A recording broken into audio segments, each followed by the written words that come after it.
बार की बात है, पैगंबर मोहम्मद सल्लल्लाहु अलैहि वसल्लम अपने साथियों के साथ एक गांव से गुजर रहे थे। उन्होंने देखा कि एक ऊंट एक कोने में बैठा हुआ है और उसकी आंखों से आंसू बह रहे हैं। यह देखकर पैगंबर मोहम्मद सल्लल्लाहु अलैहि वसल्लम पास गए। जब उसके पास पहुंचे तो ऊंट ने अपनी गर्दन झुका दी और रोने लगा।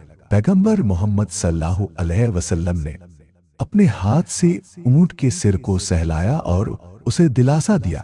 फिर उन्होंने पूछा, इस ऊंट का मालिक कौन है? एक व्यक्ति आगे बढ़ा और कहा, यह मेरा ऊंट है या रसूल अल्लाह।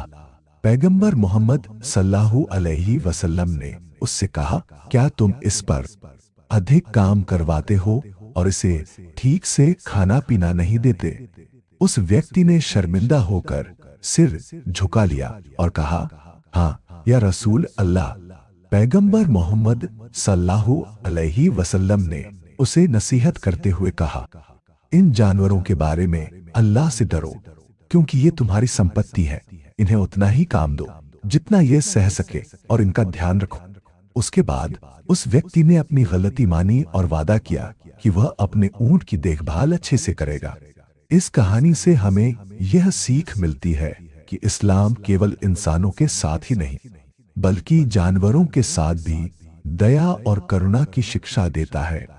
हमें अपनी जिम्मेदारियों को समझना चाहिए और अपने अधीन किसी भी जीव के साथ अच्छा व्यवहार करना चाहिए। रहमत का मतलब हर मखलूक से मोहब्बत करना है।